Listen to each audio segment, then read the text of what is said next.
Hi guys, welcome back to the channel. Today I'm going to have a tank review on the American Tier 5 Premium Medium Tank, the ARMT, which is a tank that you can get from the new Regiments tab on the store with the brand new currency, which is Regiment coins, or Regi coins for short. What we're going to do in this video is go over how you can earn those Regiment coins, what you can get for those Regiment coins, and then talk all about the new ARMT as well, so that you can see what you could get at the end of it. Now, naturally, you can get these coins through playing in platoons with other members of your regiments, but you can also get them just by being in a regiment as well from doing daily missions and playing battles, that sort of thing.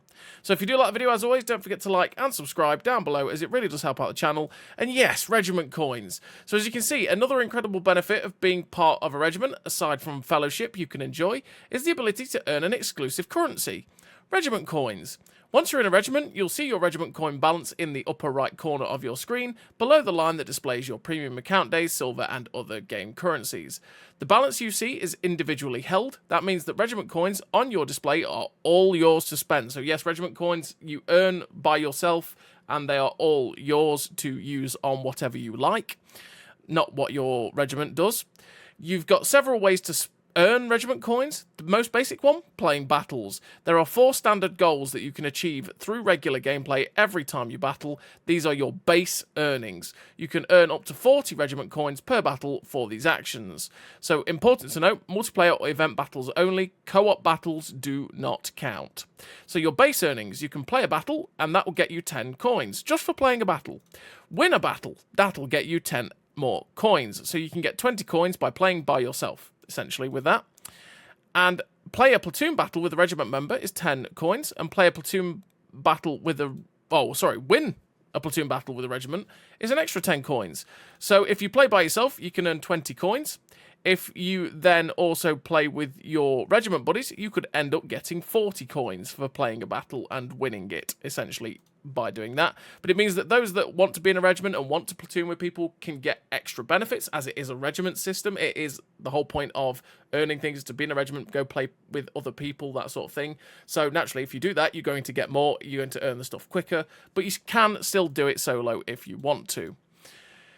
If you have a premium account active, it's even better. Premium accounts provide a 50% bonus to your base earnings. So if, for example, your base earnings from a battle are 40 regiment coins, you'll receive a total of 60 regiment coins with a premium account. So yeah, if you get 40 coins, the premium account will give you 20 extra ones. So naturally, if I earn 20 as a solo player, I will then get 30 in total for having a premium account active as well.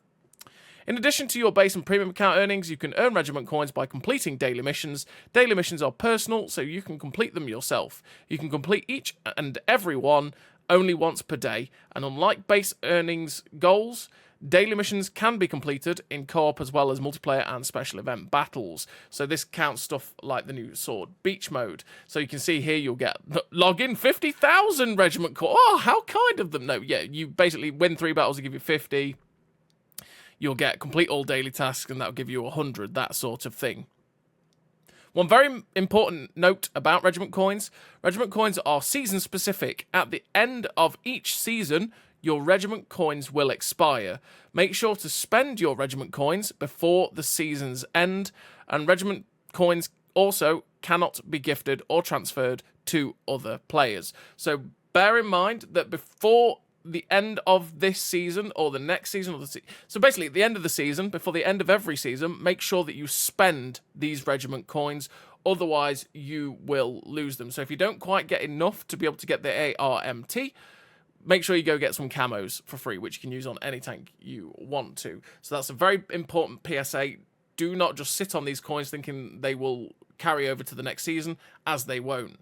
This also gives you a clue as to the fact that this store here will end up refreshing.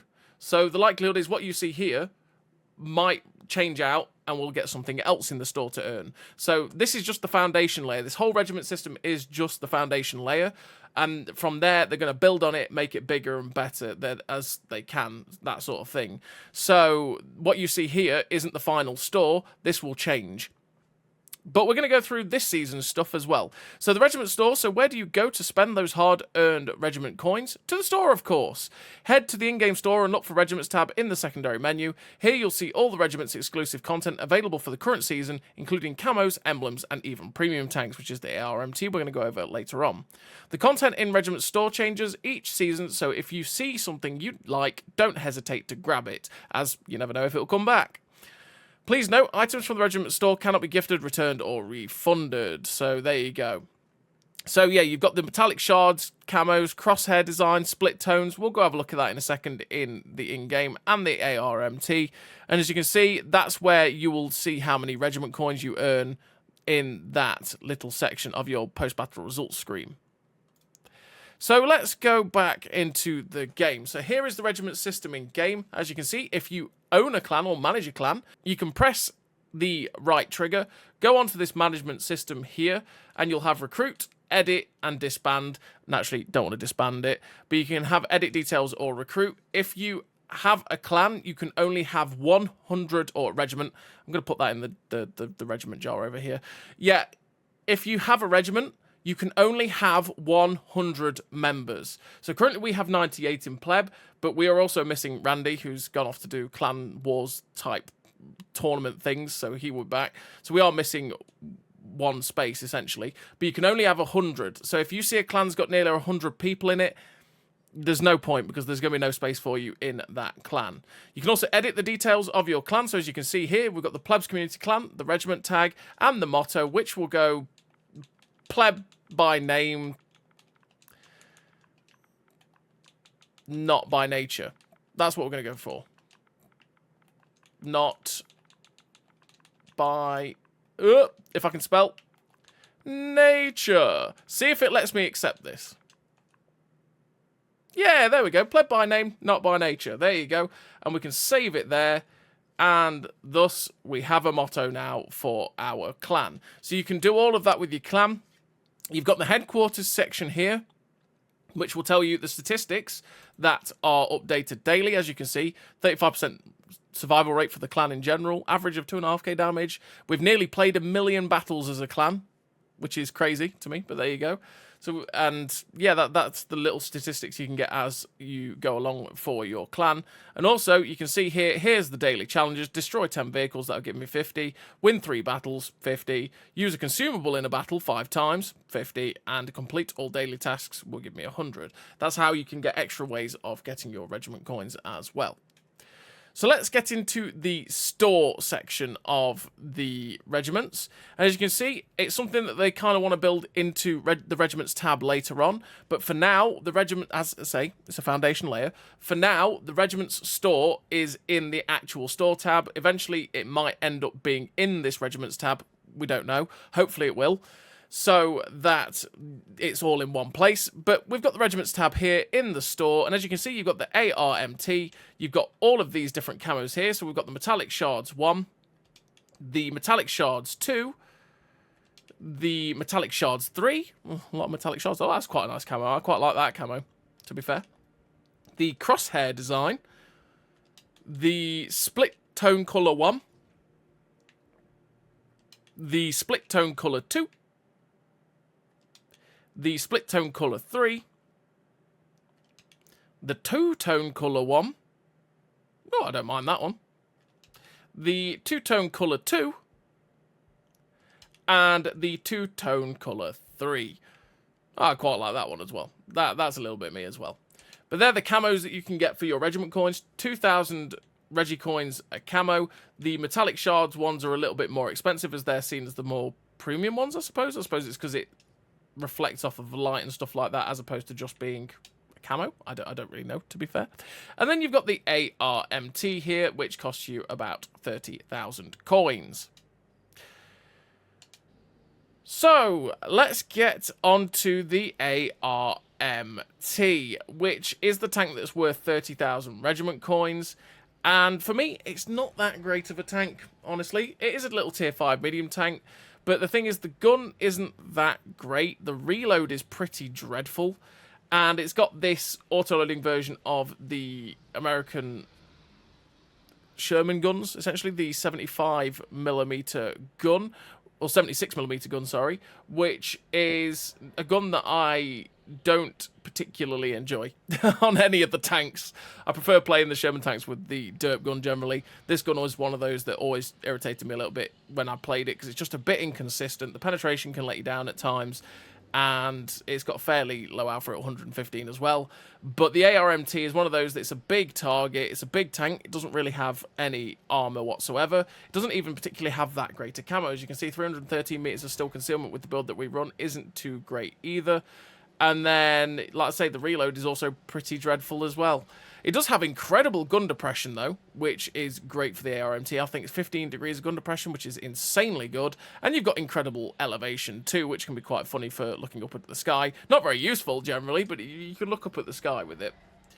So what do I run in terms of accrue and equipment on the ARMT? Well, in terms of accrue and equipment for this vehicle, I do run Born Leader, Rapid Reload, Sixth Sense, Situational Awareness, Steady Aim, Run and Gun, Snapshot, with the Camouflage Expertise and the Silent Driving. We're trying to help the camo out as much as possible because the camo is really bad on this vehicle if you do not help it. So we want to keep the camo down while on the move and generally make the camo better by 10% if I can, so that I can try and get it to be somewhat decent.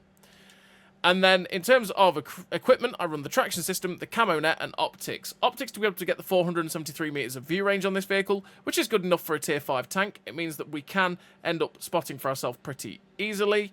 With the camo net to give us that 313 metres of still concealment, again, get that camo down as low as possible. And the traction system to get up to 49 kilometers an hour top speed, which we will hit. It's a little bit sluggish to get there at times, but it will hit that. If you feel like the mobility is a little bit too sluggish, you could just run the powertrain instead, which will give you the extra oomph in the engine and help you get up to that top speed a little bit easier for the ARMT. So this is where the modules are for the vehicle. As you can see, the engine block is at the back. It's also at the front. So if you get shot through the drive wheels and tracked, the likelihood is for Mr. ARMT, you're probably going to get your engine damaged, which is pain. The ammo racks are there for the ARMT, which again means that you are quite likely to get ammo rack damaged if you get shot in the back of the turret. That's where the crew sits for the ARMT as well. It's only a 3-man crew, which if you get shot straight through the centre of the tank, you're likely to get your driver knocked out. And that's where the commanders/loaders sit too for the vehicle. And like I say, the armour is non-existent on this vehicle. 76mm of turret armour, which is absolutely flat on that turret face. It generally gets penned by everything at tier 5, 6, 7, and even tier 4, which can be a pain for the ARMT. The hull armour is only 50mm thick, although it is sloped, but it's only 50mm thick, which means it gets penned very easily as well. And 38mm of side armour means that a lot of guns do overmatch you, although not actually too many at tier 5, which is good. But when you look at it and go, oh, I could side scrape with this, that little cheek right here means that your side scraping capabilities die very quickly because any shots that catch there go straight through, which can be pain for the ARMT. And yeah, the armor on this tank really is not that great. So let's get into the statistics of the ARMT. So as you can see, we've got a 49.5 km/h top speed, 19.8 km/h reverse speed, 550 horsepower engine, 16.18 horsepower per ton ratio, and a 20% internal fire chance. That's on the higher end of fire chances, and it does like getting set on fire, which can be a bit of pain for it. The 16.8 horsepower per ton ratio means you will hit the 49 km/h top speed. Just occasionally, this tank does feel that little bit sluggish, so something to be careful of with the ARMT. But a 19.8 km/h reverse speed is also very good. You got 44 degrees a second on the hull rotation speed, which means this tank does turn very quickly on its tracks, which is good. Ground resistances don't really hold the tank back whatsoever, which is nice for it. 330 meters of still concealment is, again, not that good, realistically. It's not terrible, but it's also not good. For saying we've got everything we possibly can to help that still concealment, and it's still at only 313, is the point where you go, ooh, that's not that great. 320 meters of on-the-move concealment is decent, though, for saying it's pretty damn good. It's only, what, 7-8 meters of still concealment off on the movement, so that's fine. 473 meters of view range means that you can spot for yourself pretty nicely at this tier, and especially when there's a lot of tanks that don't have that good view range at tier 5, that can be a nice view range for the vehicle to have as well. 42.35 degrees a second on the turret traverse is a little bit slower than the tracks, so be careful of that. 1.5 accuracy during rotation, with a 3.41 accuracy during movement is Garbo. It is really not very good, and the aim circle becomes absolutely massive on this vehicle, meaning you have to really wait to aim in to be able to even hit shots with this vehicle, and even then, let's say this gun still likes missing shots, which can be frustrating for it, as you do have 0.34 accuracy, which, in the grand scheme of things, isn't even that derpy, but it does like derping the floor, this gun, which, when you've got a terrible reload and a bit of a pain of an intricate reload, yeah, it can be a bit of a pain for the ARMT. 60 degrees of elevation is a meme. It can look nearly up into the sky, which is quite funny. You got 15 degrees of gun depression, though, which is absolutely fabulous. You still will be exposing your turret when you use that 15 degrees of gun depression, though, as you do have a massive forehead on this vehicle. And it's very, very easy for people to get shots at your turret, even if you're using your 15 degrees of gun depression. But it still means you're incredibly flexible on a ridgeline, which is fantastic for the ARMT. It's one of the only real big strengths of the vehicle. So you've got a 12.24 second reload on this 76mm gun. You've got a 3-shot clip, which is 2.5 second intra-clip reload, which it just feels like it takes a wee bit to be able to even do this kind of damage. Because you have that same gun that you get on one of the Shermans firing about 3 or 4 seconds on their reloads without an autoloader. So when you're firing this intra-clip on the autoloader, you generally feel like you're firing this gun really quite slowly, and then you've got a downtime on the clip at 12.24 seconds as well. Yeah, it's very slow at firing the ARMT, and that is a big weakness of the vehicle, is how slow it can push out damage. You got a 1.93 second aim time, though, which, like I say, the gun does aim in pretty quickly, which is good, but the aim circle bloom is massive. You've got 128mm of penetration on the standard AP, with 177 penetration on the premium APCR rounds, 38mm of penetration on the HE, which you're never really going to take because it takes that little bit too long to be able to reload the gun to get those HE rounds in. And like I said, 128 is pretty decent for a tier 5, 177 is also pretty decent, but you do struggle with quite a few tier 7s with that, which can be a bit frustrating. You've only got 115 damage on the standard rounds as well, which is a little bit low, so that is also can be a pain for the ARMT. 900 meters a second shell velocity on the standard AP, with 1,000 meters a second shell velocity on the premium APCR. So you're below average shell velocity on the standard AP, and bang on average with the APCR. So it's something just to be careful of, that you really do have to give a lot of lead at targets to be able to hit them at distance with this vehicle. And then you've got a 140% silver earn rate for this vehicle, which is decent for a tier 5 medium tank. It will make decent credits for a tier 5, but realistically, you're not going to be using a tier 5 to try and make silver. You're going to either be going to Cold War or using a tier 8 premium. But that's what I run in terms of a crew and equipment on this vehicle. That's what the statistics are of the ARMT when it's fully kitted out. Now what we're going to do is go into the replays where you can watch this tank in action, see how it handles, see if it's a bit of you or not. And like I say, just see how it performs. Like I say, for me, it's not the best tier 5 tank in the universe. It really does struggle quite a bit. It's a bit of a funky one to look at, and yeah, it's one of those, really. So as always, everybody, I will see you in the replays. So here we are in the replays with the ARMT, and this first game we're here on this map, which is Ardennes. And on Ardennes, what I'm going to do is go down to a position like DE6, because I can shoot anyone that comes up the 7 line. I can also then go out wide to go push anyone that goes up the 9-0, or I can push down and go and shoot anyone that comes up the 2-3 line. Now, it tends to be the case that on Ardennes, in either Cold War or World War II, to be fair, the teams will basically turn left. And that's because the spawns are just in the wrong place on Ardennes. Back in the day when Ardennes used to be in the game previously, the cap for our team was at B2 and their cap was at J9.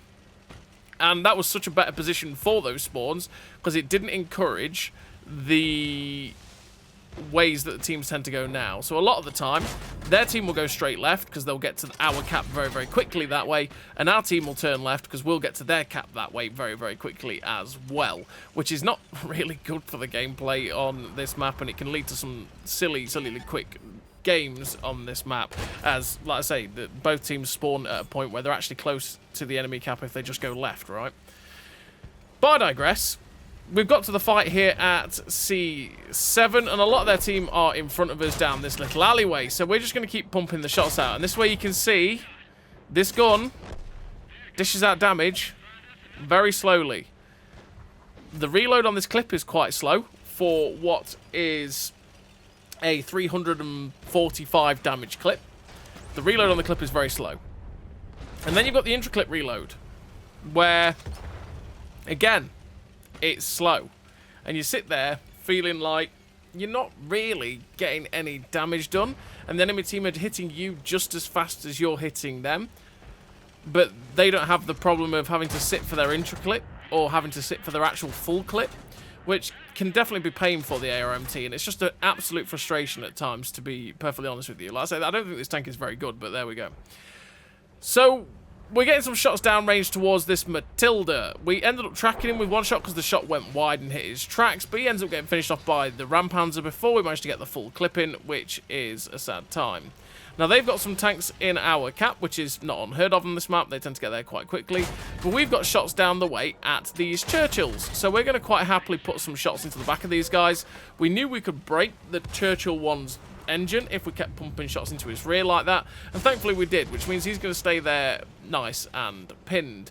We load premium because we're going to struggle with a Churchill if we don't, if he does turn his frontal armour to us.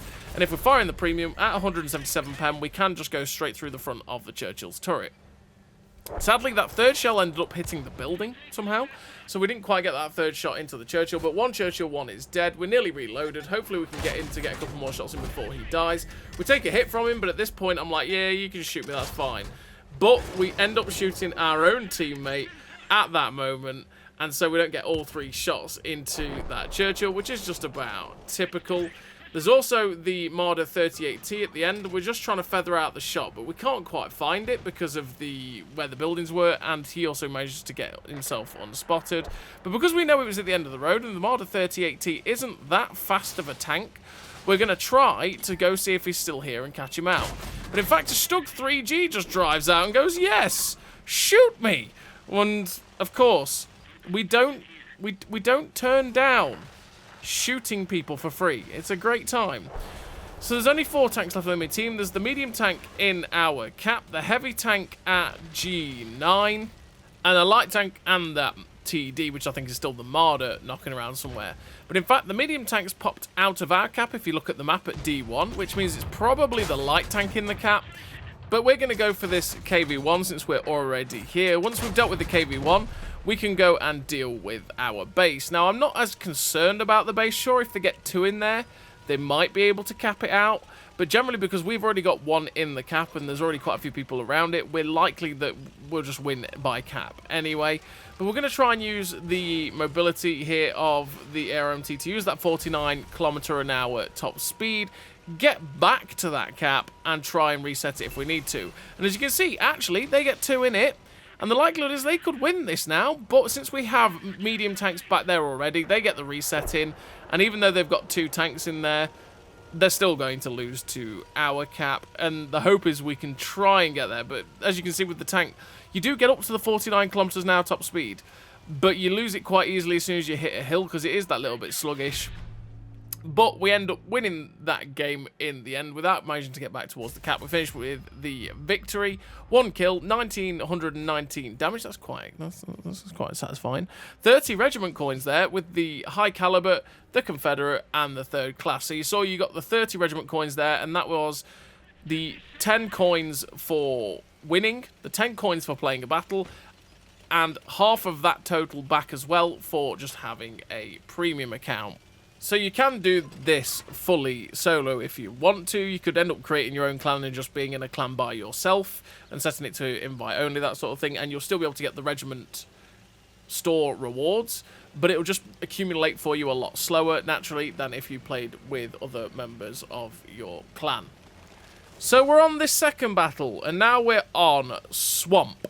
And on Swamp, what we're going to do is try and push up this little ledge here and see if there's anything poking down the JK. But since our TD is where he's at G7, I think, oh, you know what? Let's go use the 15 degrees of gun depression, push over the ridgeline at H6, and see if we can find any shots into anyone along that JK, because people do like to hide behind the houses at JK5, so maybe we can get over there and get some cheeky shots in. But as we're crossing, we end up finding the T-34-85 just sitting there going, hello, I'm a T-34-85. And so we end up taking 2 hits from that T-34-85. And you can see we ended up doing, and I know that he's a tier 6, right? But we ended up doing 343 damage to him.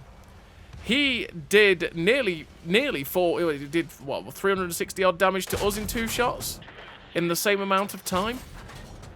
We really can't push out damage very quickly at all in this tank because our reload is so long on the clip, and then the intra clip is also a bit slow for the kind of alpha we have.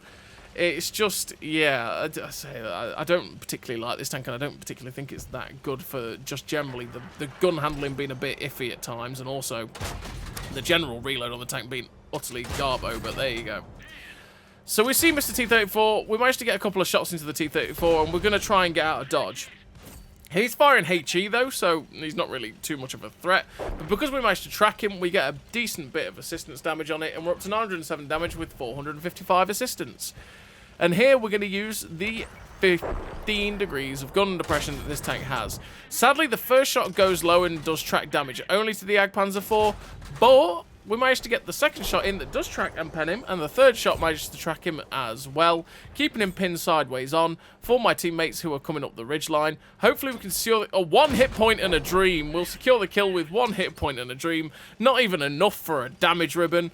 And we're going to push aggressively because we have a lot of our team starting to push this way. Let's go see if there's anything camping in that back castle area. If we can spot them, maybe we'll get some assistance damage. So we find the Stug, we find the KV-2 and the VK3001H.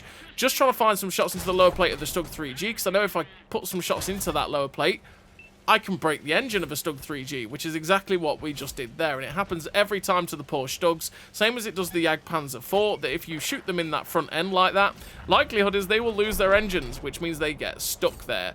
And since a lot of people will take track mechanic, just like I do, if the engine gets damaged and you don't have a repair kit, it takes a wee while to get that engine back in, because general mechanic is the one you want for repairing stuff like that a little bit quicker. So we end up finding a T1 Heavy as well, which I was fully surprised that I'd never found earlier on. We chanced the shot into his side. Thankfully, the T1 Heavy ended up missing us, and we pen him straight through the side. But we're waiting for our reload. He's looking at us. I don't particularly want to take a hit that much, but now our T1 Heavy's going in. I can use that as an opportunity to poke out and try and support. So we put a shot through the upper plate of that T1 Heavy, putting us up to 1729 damage. We know the KV-2's on the other side of this wall, but there's also a heavy tank and the M4 Sherman. So with the M4 Sherman being possibly out in the open, we're going to try and see if we can get a shot into that guy. But we also see the KV-1 the captured KV-1 as well. So we put a shot through the upper plate of the captured KV-1, and he gets shut down by the M6. Waiting on the reload for possible shots into the M4 Sherman here, which we can't quite find because it's just a bit awkward to try and get the shots into that guy where he is, because he's currently covered by, I think, a dead wreck of another tank and the rocks. I mean, there's only 1 tank left. We didn't manage to get any shots out of this clip. Can't quite find the shot into the KV-2 before he gets shut down. We finished the game with a decent total again for the ARMT and for a tier 5 tank in general. Finished with the epic victory. 2 kills, 1851 damage, 1834 assistance, the first class, with that 1756 base XP. Again, pretty decent game there for the ARMT in a tier 6 lobby, although there wasn't really that many tier 6s realistically. But we're into another tier 6 lobby, and this time we are on Ensk, which is quite possibly not the best map for the ARMT because it's a very close range brawling kind of map, and with this tank, like I say, you don't really have any armour, and that can be a struggle for this vehicle as people go, ooh, lunch, when they realise that they can pen you that easily. And because you've only got 600 hit points, like a lot of tier 6s to be fair, or tier 5s, you end up bleeding those hit points very, very quickly, and you're not in the game for that long. So we've come to the field side of Ensk. We're going down the 0 line. We've pushed quite aggressively to the little ridge line, and we've managed to get a shot so far into the little artillery at the end, just trying to destroy the building that he's hiding behind, and the SU-8 ends up finishing him off with a big shot straight in there from the sky. We see the KV-1S there. Go for the drive wheel shots here into this KV-1 Sport so that we can keep him pinned. That way we can get track assist, also making it easier for him to get gone as well, since he is a KV-1S. He just has that 122mm derp gun. And the 122mm derp gun really hurts, and especially for a tank like this, if he's firing heat, he can half health me in one shot very, very easily. And it's not going to be a great time. And if he's firing HE, he could actually pen us in the side of the turret, which can be a time as well. He could also catch a lucky shot through our side too, penning us. So for a minute, I thought the KV-1S had actually left, but he was actually still there with the turret turning there, which definitely surprised me a little bit. But he's looking at our friends and gets himself shut down. I was quite surprised he never fired at anyone there, but sure. So we're going to try and push up behind these guys on the other side. We see the SU-8, but he's through the train car. And I was thinking that I couldn't shoot him because of the dead model of the train car. But in fact, we couldn't shoot him because he was behind a destructible cover wall. And we get a little bit lucky that we didn't get shot by the other guys in front of us because, yeah, they could have quite easily got some shots in, but they never actually shot us. They shot the Churchill 1 instead, or whatever it was that was with us. But we get 2 shots into the Firefly as he YOLO'd after our other medium tanks. Pop the reload straight away, and if you want to be able to pop the reload on this tank without having to swap ammo, because I see it's a common question that you get, is how do you reload the auto reloader without having to fire the final shell in the clip or be able to switch between whatever rounds?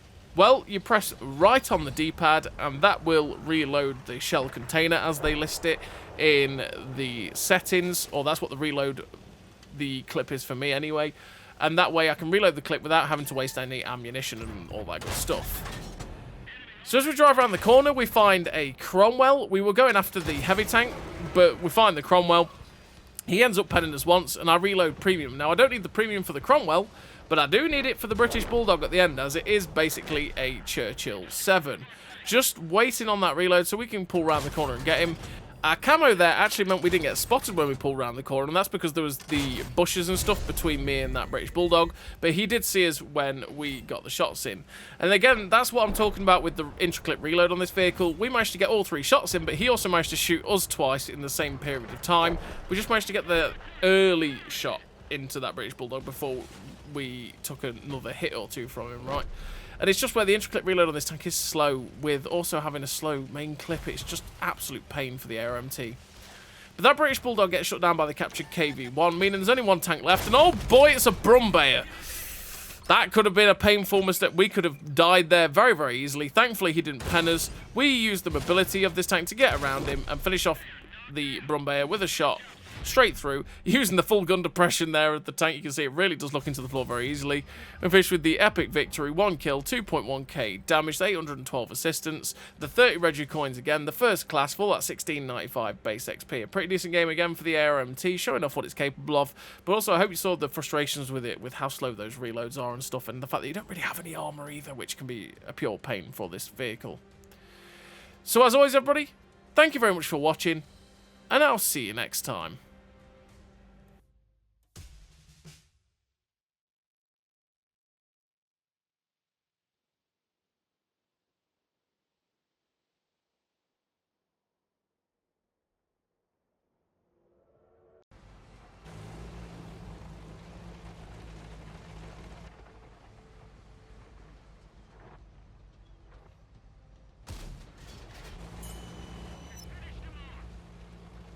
A great success!